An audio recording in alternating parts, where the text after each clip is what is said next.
In early January of 1935, in a tiny two-room house nestled among the hills of Tupelo, Mississippi, a boy was born who would one day transform the American musical landscape forever, Elvis Aaron Presley.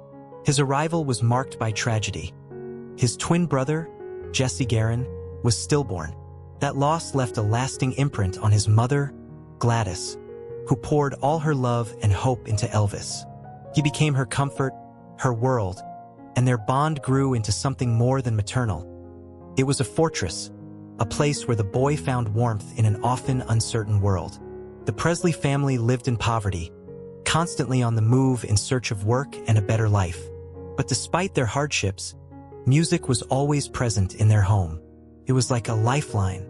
The soaring voices of church choirs, the soulful cries of Southern blues, the bright twang of country songs on the radio.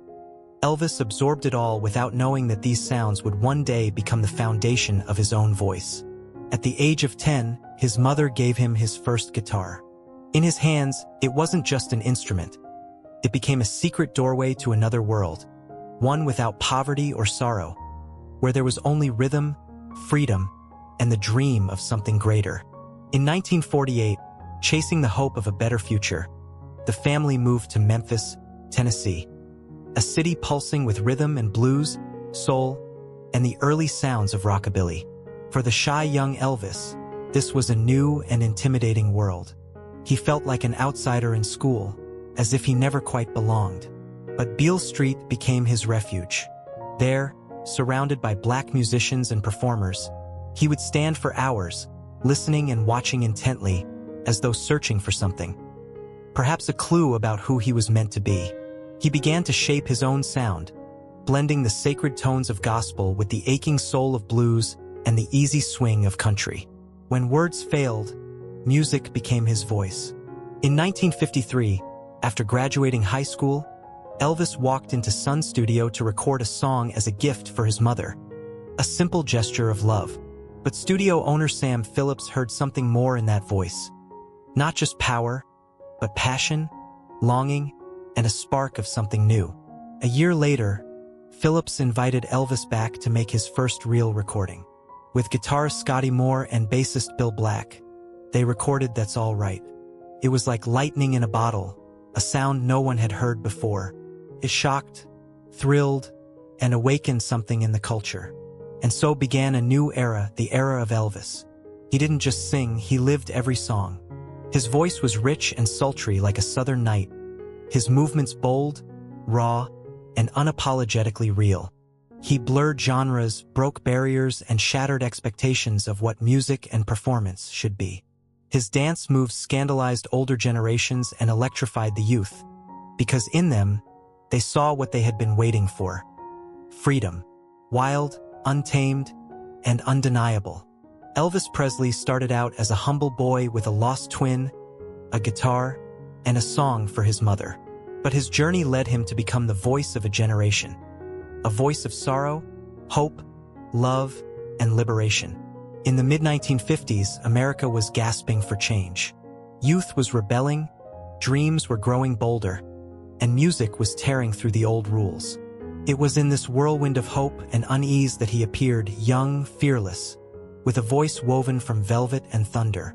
By 1956, Elvis Presley wasn't just singing songs, he was setting hearts on fire.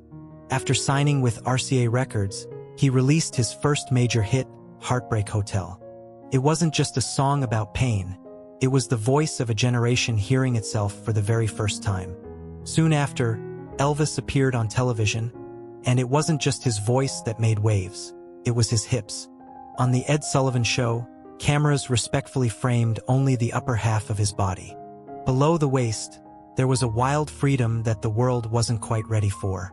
His dance wasn't choreography. It was a challenge, a spark that ignited a new cultural era. That same year, he released his debut album, filled with timeless anthems like Blue Suede Shoes and Hound Dog. Elvis didn't just become popular, he became a symbol. He spoke the language every teenager in America already knew by heart, the language of rhythm, desire, and defiance. As radios blared his music across the country, Hollywood took notice. In 1956, he made his film debut with Love Me Tender. Deep down, Elvis dreamed of serious roles, ones that would reveal his soul, not just his smile. But the industry craved charm, songs, and spectacle, and Elvis gave in.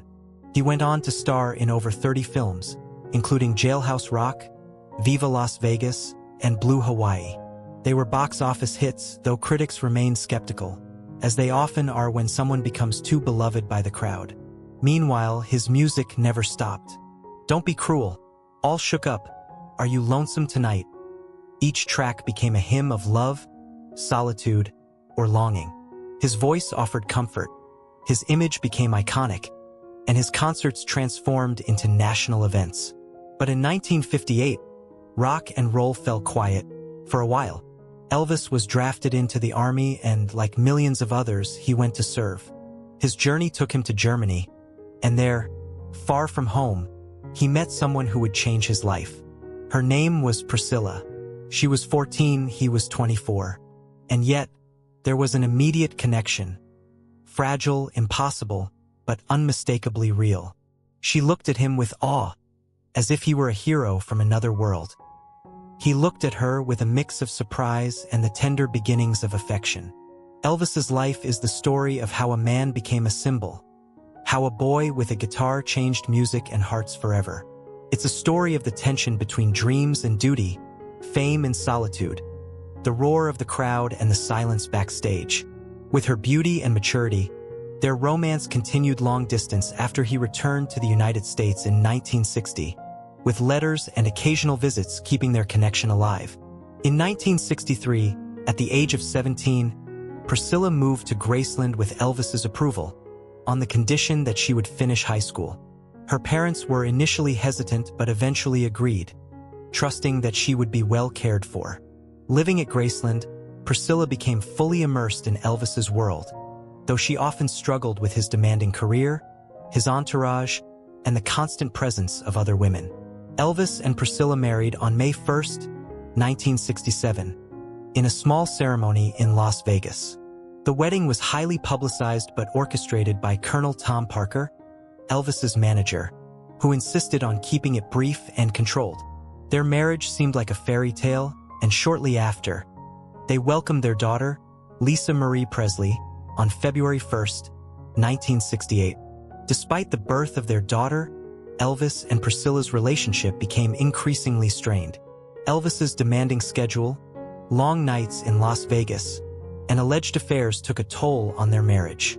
Feeling lonely and unfulfilled, Priscilla sought independence and eventually had an affair of her own. By 1972, their marriage was unraveling, and they separated, finalizing their divorce in 1973. Despite their split, they remained close, co-parenting Lisa Marie and maintaining deep respect for one another.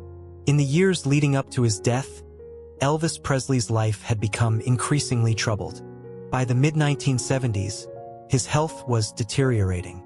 In the final years of his life, Elvis seemed to sink beneath the shadow of his own fame, a whirlwind of pain, loneliness, and inner struggle. His body, once graceful and strong, succumbed not only to the passage of time but also to the growing weight of years spent battling dependency on medication. These drugs were meant to ease his suffering, chronic pain, insomnia, exhaustion from endless tours, but gradually, they became chains tightening around him. The energy that once exploded on stage gave way to a restless whisper of vulnerability. He appeared on stage no longer with fire in his eyes but with fatigue and distraction, his face often swollen and worn. He forgot lyrics, stumbled over his words. These were more than mere mistakes, they were cries from a soul his fading fame could no longer sustain. Life off stage was no easier. Women surrounded him, yet none could replace the one who left, Priscilla, his first and, it seemed, only true love. His heart was broken, and even new relationships, like the one with Ginger Alden, a beauty queen he was rumored to be planning a future with, could not heal the deep wound of loneliness. By 1976, Elvis had seemingly locked himself away in his kingdom, the Graceland mansion, finding in its silence both refuge and prison. His days passed amid endless bouts of voracious eating and medication, surrounded by what was known as the Memphis Mafia, loyal but silent witnesses who neither dared nor wanted to stop his downward spiral. There, in the depths of his solitude, the great king of rock and roll battled demons he could not banish, while the world around him slowly lost the bright flame that once warmed millions of hearts. His story is not just one of fame and triumph, but a poignant reminder of the fragile human being behind the legend. In the final months of his life, Elvis seemed trapped within his own body and mind. His days and nights blurred into an endless cycle of sleepless hours, as he struggled to control the relentless rhythm of his sleep by mixing stimulants and sedatives. What started as an attempt to find some stability soon became both his chain and his shackle. But the harder he fought, the deeper his paranoia grew. The world around him felt like a conspiracy, where every glance held a hidden threat. Driven by fear, he began carrying a weapon inside his own home, as if guarding not only himself but the fragile remnants of his soul. Those close to him, the ones who once knew and loved him, gradually drifted away. Not because their love faded, but because they could no longer understand what was happening to the man who had once been a beacon of light and joy for millions. His behavior grew increasingly unpredictable, and each new day brought more anxiety and isolation. Elvis's final concert, on the 26th of June, 1977, in Indianapolis, became a haunting symbol of a great artist's decline. Cameras captured a weariness he could no longer hide. Sweating, breathlessness, exhaustion, as if his body was desperately resisting the demands of the stage, but his strength was fading. The vibrant, energetic young man he once was had long since faded into shadows of illness and doubt.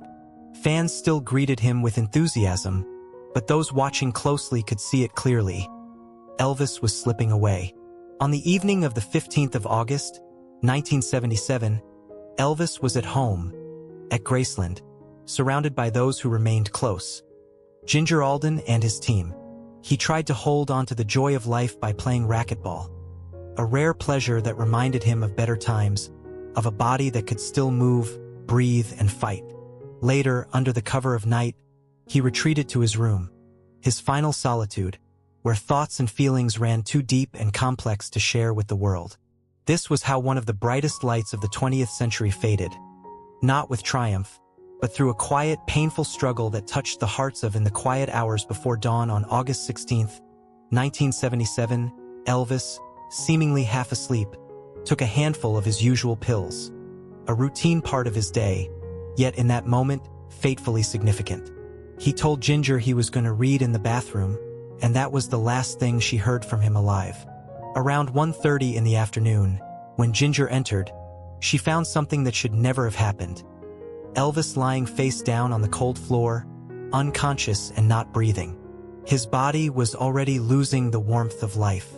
In despair, she screamed, and soon a team gathered, but nothing could bring him back.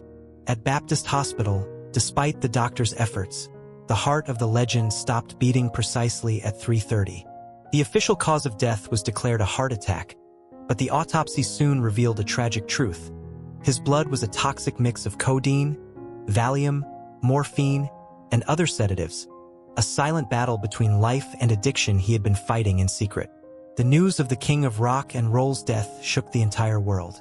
Fans flocked to Graceland, their tears and flowers covering the gates as if trying to stop time and bring him back. Journalists and gossipers stirred up a whirlwind of guesses and rumors, desperate to understand what really happened on that fateful day.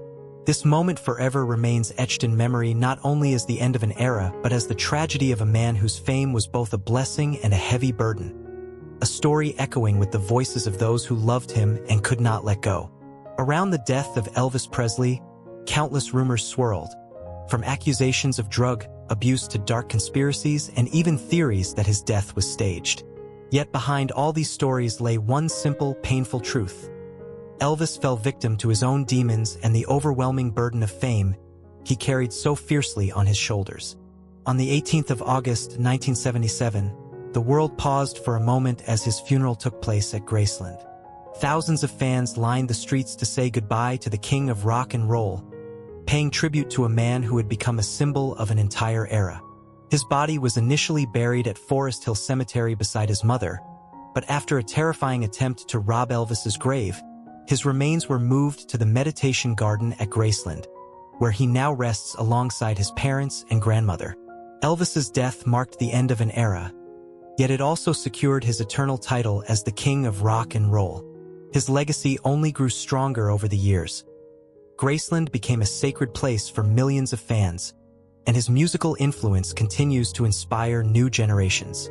Elvis's voice, charisma, and impact on popular culture remain timeless.